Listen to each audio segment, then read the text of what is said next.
Good morning, you beautiful people. I hope you're having an amazing day today. I know I am. You guys completely and utterly surprised me with my last video. The encouragement and the reception on that video has been so extremely positive. It's something I could have never imagined. Oh Lord O commented on my video. I mean, that's something I wasn't even prepared for. So thank you guys so much for that. I want to get that out of the way, and now let's get on topic. So my last video was all encouraging to you guys, telling you how you should rush out there and put yourself out there playing aggressively and having fun and just letting that fun experience of Call of Duty soak in. And what probably happened is you probably played Call of Duty Ghost, you were encouraged by it, and you realized you were dying more and you were having less fun.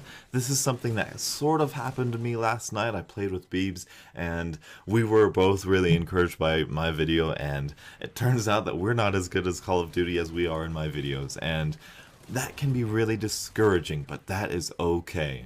And that brings me to this topic of today's video, how to rush, how to be aggressive, I think I'm going to call it, because I have always been a very slow-paced camper.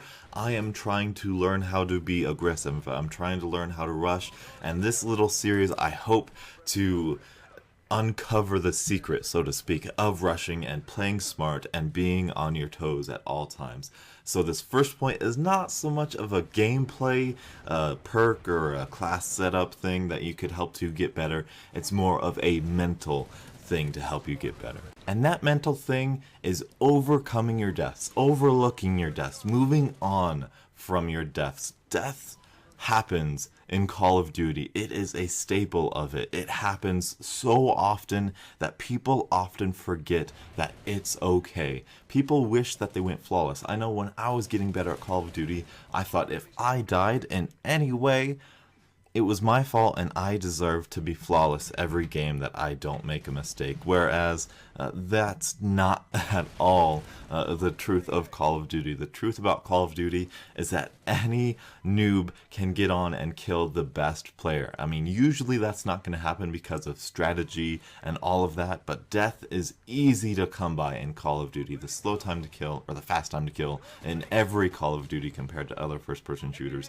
makes it so that death is very much abundant. Personally, I have 26,000 deaths. I have a 2.5 KD, so I have 2.5 more kills than I have deaths, but still, I have 26,000 deaths. Think about that. Mentally, try to think what 26,000 of something looks like. It's a lot of things. It's a lot of death. Death happens, and it's okay. Moving on from the deaths, learning from the deaths is what we have to do as rushers, as being aggressors, because death is going to happen, especially when we're running around.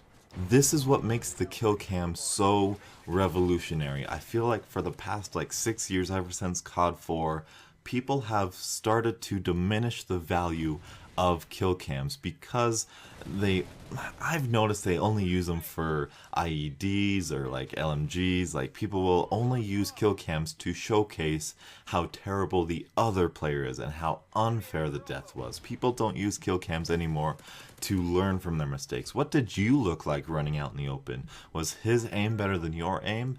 What was it easy to shoot you? I mean, try to figure out how he bested you, and when he was using an M27 from across the map because he was camping, and when he was using a danger close IED, you just press X and you move on. This is something that I struggle with. I can't move on. I fixate on those dumb camper deaths by those danger close guys. I cannot get past mentally how terrible they are in order to do better myself. But we have to get better. We have to overcome. We have to mentally forget those or learn from those if the situation occurs. And this is something that professional athletes do very effectively, whether you're playing football, whether you're playing American football, basketball, soccer, whatever.